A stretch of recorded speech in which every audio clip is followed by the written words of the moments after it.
दादरी की जनता ने मुझे अपना सेवक बनाया।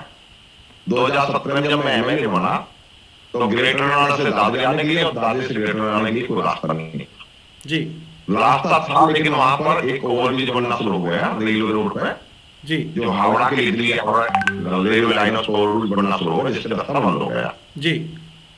तो एक 17 साल पहले हाँ हाँ। तिलपता कंटेनर से एक बाईपास बनना था जो जीटी रोड दादरी से मिलना था, जी। लेकिन वो बात तक तो आ गया और जीटी रोड दादरी से नहीं मिला, 1 किलोमीटर रह गया। जी 1 किलोमीटर से रह गया, किसानों ने हाईकोर्ट से स्टे ले लिया। नंबर 1 बात। जी नंबर 2 बात, जज आए सपा गवर्नमेंट में हाईकोर्ट इलाहाबाद के, जी। लेकिन वो रास्ता नहीं निकल पाया। मैंने एमएलए बनने के बाद जी एनटीपीसी जमीन लेकर के रास्ता वहां का निकलवा दिया। अच्छा। हाईकोर्ट के स्टे के बावजूद भी, 3 जज आने के बाद भी दादरी और ग्रेटर नोएडा के लिए ऐतिहासिक काम था जो रास्ता नहीं निकल पाया था, क्योंकि रास्ता नहीं था, जाने आने को सुविधा नहीं थी। जी वो अवरुद्ध है, ये भी दादरी के लिए और ग्रेटर नोएडा के लिए ऐतिहासिक काम है। अच्छा। नेक्स्ट, काम तो बहुत है। जी जी जी। मुझे समय दें, कितना समय दोगे मैं काम दिलवा देता हूँ। बिल्कुल सर। हम तो इतने कि मुझे पूरे दिल बुलवा देना कामों पे। जी जी जी। दूसरा, मैंने जो दूसरा बड़ा काम करा है वो जो दादरी ग्रेटर नोएडा गौतम बुद्ध नगर में 3 अथॉरिटी हैं। नंबर 1 नोएडा विकास प्राधिकरण, number 2 greater Noida, number 3 Yamuna प्राधिकरण। जी। तीनों ने किसानों की जमीन का अधिग्रहण कर लिया और उसमें कंपनी आगे, विदेशी कंपनी आगे, लेकिन विदेशी कंपनी लोकल बच्चों को नहीं देती। ये बड़ी सिरदर्दी है यहाँ पर। तो मैंने अपने माननीय मुख्यमंत्री जी से कहा कि महाराज जी, अगर ये बच्चे नहीं लगे नौकरी, क्योंकि किसानों की जमीन का अधिग्रहण हो गया, किसानों के पास जमीन रही नहीं, पैसा खर्च हो गया, और ये पैसा जो खर्च हो गया है, ये बच्चे जो पढ़ जाते हैं, इनकी नौकरी नहीं लग पाती, क्योंकि लोकल बच्चों को कंपनी लेती नहीं, तो ये बच्चे या तो बढ़ेंगे भिखारी या बढ़ेंगे बदमाश। जी। हमारे क्षेत्र का विधायक होने के नाते हमारी जिम्मेदारी है कि उनको इन कंपनियों में रोजगार दिलवाया जाए। तो मैंने 40% का आरक्षण लोकल बच्चों का इन कंपनियों में करा दिया, जो आवश्यक रूप से होगा आरक्षण। टोटल संख्या जितनी कंपनी में होगी उसका 40% बच्चे स्थानीय लिए जाएंगे, ये आरक्षण करवा दिया। ये दादरी विधानसभा के लिए बहुत बड़ा काम है। और अब 3 सेक्टर 10 और 11 सेक्टर हैं जिसमें इंडस्ट्री आएंगी महाचे के पास, और 13 सेक्टर है खेड़ी और सोनपुरा के पास। इनमें अलॉटमेंट लेटर जो कंपनियों को दिए गए हैं, 100 के करीब कंपनियां पे अलॉटमेंट लेटर दे दिए हैं। इनको अलॉटमेंट लेटर में लिखा है 40% बच्चे आपको स्थानीय लेने होंगे, आवश्यक रूप में, मैंडेटरी रूप से, और टोटल संख्या का लेने होंगे। तो मैं समझता हूं कि एक बेरोजगारी की समस्या जो आती है वो दूर हो जाएगी। एक काम। दूसरा काम ये है। तीसरा काम, जो किसान है, किसान बहुत दिन से अपनी मांगों के, 17 साल से मांगों को मनाते आ रहे थे कि हमारी ये मांग पूरी हो, हमारी मांग पूरी हो, लेकिन न सपा सरकार में न बसपा सरकार में मांग पूरी नहीं, बल्कि उनकी देन थी। मैंने उसको माननीय मुख्यमंत्री से कह करके, एक तो आबादी नियमावली जो 2011 में बनी थी, जब बहन जी की सरकार थी यूपी में, वो लागू नहीं हुई थी। आबादी तो बन गई किसानों के, उनके समझौते से, अधिकारियों नेताओं के समझौते से, लेकिन लागू नहीं हुई थी। उसको हमने लागू करवा दिया। अच्छा। तीसरा, हमने लीज बैक थी जिसमें लगभग 10,000 फैमिलियों को फायदा होगा। अच्छा। वो लीज बैक नहीं हुई थी बहुत दिन से, जिससे किसान बहुत तंग थे। लीज बैक हमने शुरू करवा दी है, लीज बैक होनी शुरू हो गई है। इसके अलावा शिक्षा संस्थान में जो हमने एक राजकीय बालिका इंटर कॉलेज लाए दादरी में, और एक कोर्ट में प्रस्तावित किया है। ऑक्सीजन प्लांट हमने दादरी में, हॉस्पिटल में कोविड को देखते हुए ऑक्सीजन प्लांट एक दादरी में और एक बिसरख सामुदायिक स्वास्थ्य केंद्र में ऑक्सीजन प्लांट हमने लगवाए हैं। इसके अलावा एक पब्लिक लाइब्रेरी, क्योंकि दादरी के बच्चे, दादरी विधानसभा क्षेत्र के बच्चे, बहुत सारे बच्चे को लाइब्रेरी में पढ़ने के लिए गाजियाबाद और दिल्ली जाते हैं। मैंने 2.5 करोड़ की लागत से एक लाइब्रेरी दादरी में, अभी 5-7 दिन में उसका उद्घाटन हुआ है, शिलान्यास हुआ है, मैंने उसका शिलान्यास करा है। जो लाइब्रेरी बनेगी जो बच्चों की पढ़ाई के लिए, जिसमें बहुत सुविधा मिलेगी बच्चों को पढ़ाई के लिए, और बच्चों को दादरी के बच्चों को गाजियाबाद और दिल्ली नहीं जाना पड़ेगा। ये ऐसे अनेक कार्य हैं, जैसे सड़कों का चौड़ीकरण करना। एक हमारे यहाँ पर गंगा जल की योजना थी जो ग्रेटर नोएडा वेस्ट मानी, जो काफी दिन से लंबित थी। मैंने किसानों से समझौता करा करके इस गंगा जल को शुरू करवा दिया है। इसकी टेस्टिंग चल रही है। इसी महीने में गंगा जल ग्रेटर नोएडा वेस्ट में पहुंच जाएगा। ये भी, इससे भी ग्रेटर नोएडा के लोगों को और ग्रेटर नोएडा वेस्ट के लोगों को बहुत बड़ा लाभ होगा। शुद्ध पानी मिलेगा, शुद्ध पे। इसके अलावा मैंने सड़कों का चौड़ीकरण और सुदृढ़ीकरण कराया सड़कों का, एक जाल बिछवा दिया सड़कों के चौड़ीकरण का, सुदृढ़ीकरण का। ये काफी इस तरह के कार्य हैं। और टाइम दे तो और बता दूंगा, कार्य बहुत सारे, मुझे मैं पूरे दिन कार्य आप बुलवाते रहे तो पूरे दिन कार्य बोलता रहूंगा। सर ये तो और अच्छी बात है कि तेजपाल जी आपने ऐसा कहा, आपका जो कॉन्फिडेंस है, आपने बताया कि आपने कैसे सड़क के चौड़ीकरण पे वर्कआउट किया है, स्वास्थ्य पे किया है, बेरोजगारी पे भी किया है, किसानों के लिए मुद्दे को भी किया है। मुझे लगता है कि इन्हीं सब मुद्दों में सरकार को विपक्ष घेरने की कोशिश कर रही थी। एक और है मेरे क्षेत्र में। जी बोले। मेरे क्षेत्र में एक और है जी। मेरे क्षेत्र में कच्ची कॉलोनी बहुत। अच्छा। जैसे चिपियाना गांव है, एक खेत नहीं बचा, सारे में कॉलोनी बन गई। छपराला है, खेड़ा है, गिरधरपुर है, रोजा जलालपुर है, बिश्नोली है, देवला है, सूरजपुर है, कुलेसरा है, हेवतपुर है। 1000 कच्ची कॉलोनी है। यहाँ पर कोई एजेंसी नहीं है काम करने के लिए। मैंने इनमें ऐतिहासिक काम कराए हैं, यहाँ भी मैंने काम कराया। मैंने शहर का भी ध्यान रखा है, मैंने गांव का भी ध्यान रखा है, मैंने कच्ची कॉलोनियों का भी ध्यान रखा है। जैसे कुलेसरा है, एक पुस्ता है जो ऐतिहासिक कार्य है कुश्तों के लिए। 3 किलोमीटर लंबी सड़क उस पुस्ते पर जो नहीं बड़ी थी, उसको मैंने अपने कार्यकाल में बनवाया, जिससे कुलेसरा के लोग अत्यधिक प्रसन्न है और वहां की जमीन की कीमत बढ़ गई कुलेसरा के। जी ये अब मुझे यही नहीं समझ में आ रहा कि आपको किस मुद्दे पे घेरूं, लेकिन चलिए ठीक है, हम महंगाई से शुरू करते हैं। विपक्ष बार बार आरोप लगा रहा है कि महंगाई की मार ऐसी है कि जनता त्रस्त है। कैसे उसको देखेंगे, कैसे, क्या जवाब है आपके पास एज ए सरकार? देखिए जी, विपक्ष तो बेरोजगारी पर भी आरोप लगा रहा है।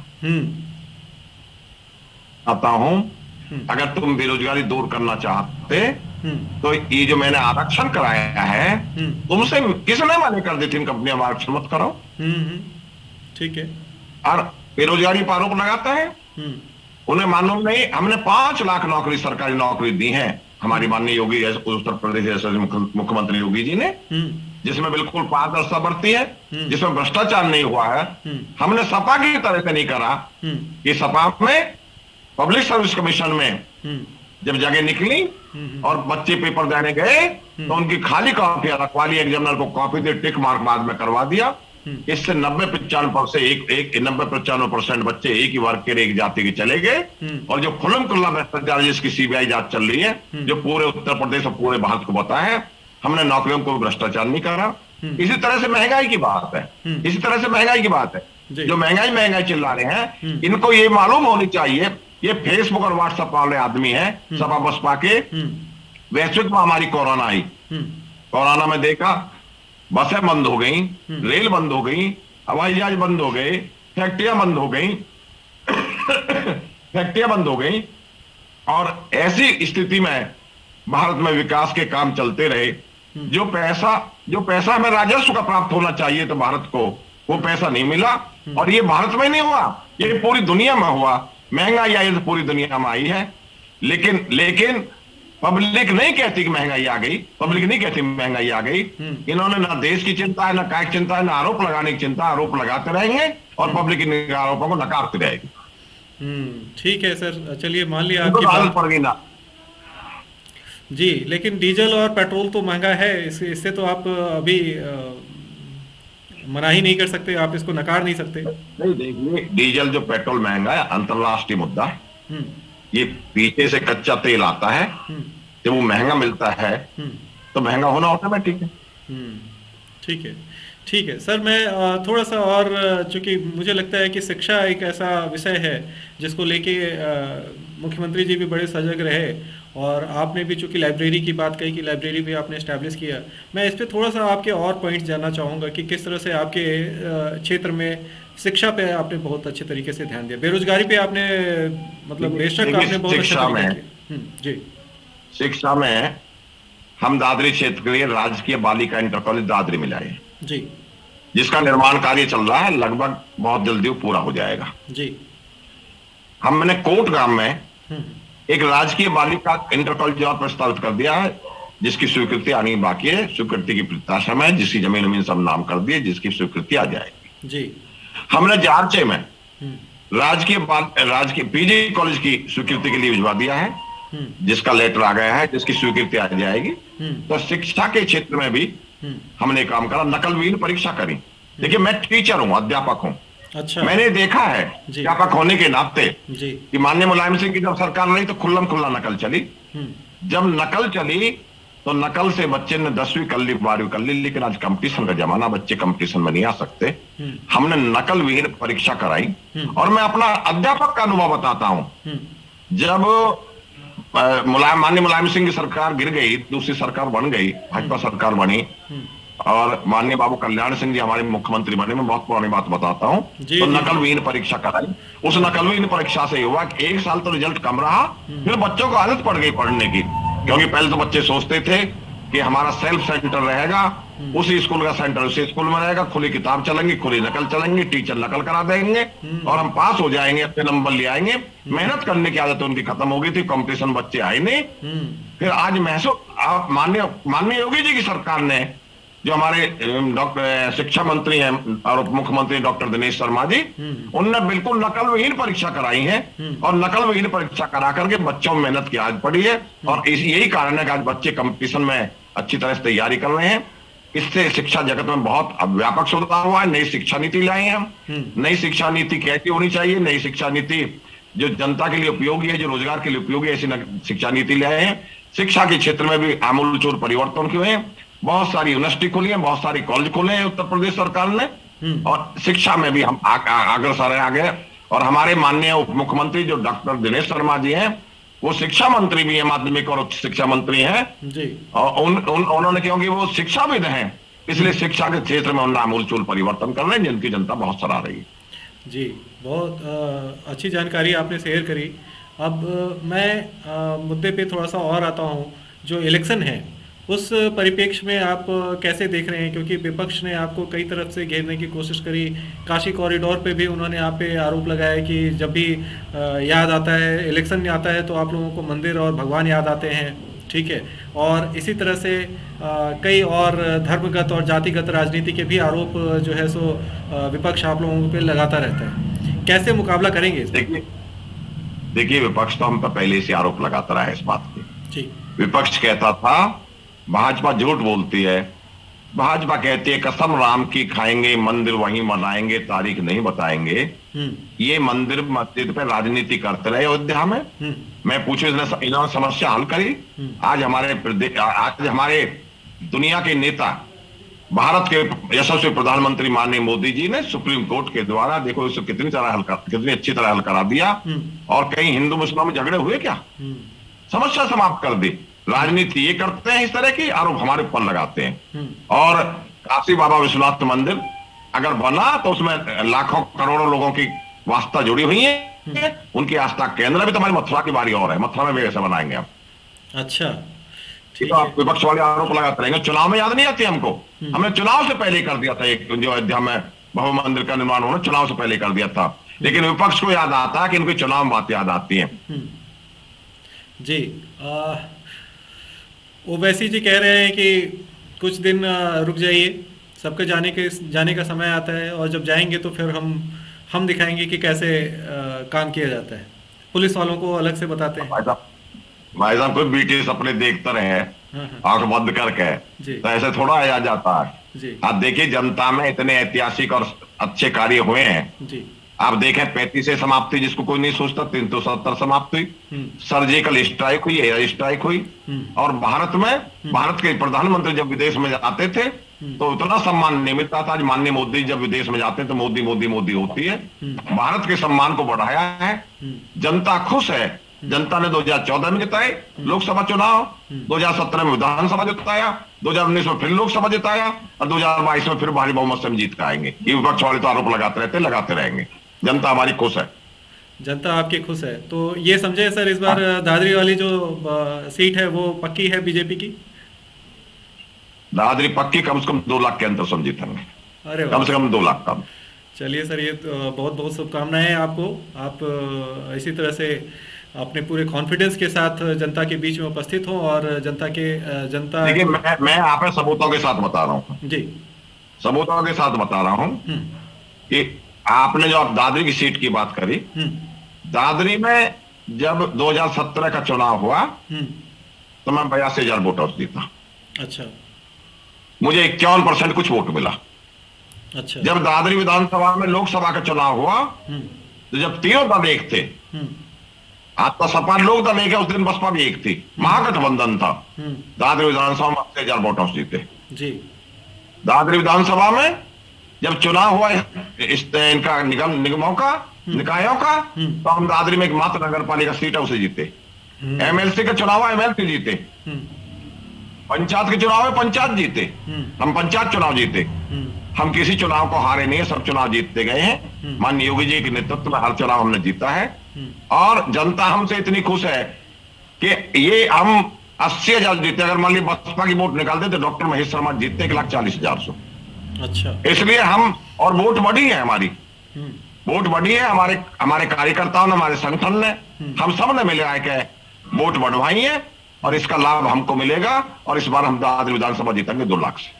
अच्छा, चलिए सर, मैं जाते जाते एक बड़ी आवश्यक क्वेश्चन आपसे ज़रूर पूछूंगा, मेरे दर्शक भी जानना चाहेंगे, क्योंकि जो पश्चिम यूपी है वो वैसे तो पूरा देश ही किसान प्रधान है, लेकिन पश्चिम यूपी में भी ये प्रभाव देखा गया। जब किसान आंदोलन हुआ तो उसका बहुत सारा प्रभाव जो है सो दिखाई दिया, और दिखाई देने के बाद कुछ न कुछ एक धड़ा जो था, जो जाट वोटरों का था, वो खिसकता हुआ सभी बीजेपी से दिखाई दिया गया। अब वो वोट क्या वापस आ रहे हैं या फिर वो विपक्ष में ऐड होंगे?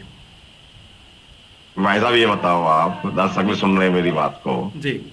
किसानों के लिए एक बिल लाए हम जी। 3 बिल लाए जी।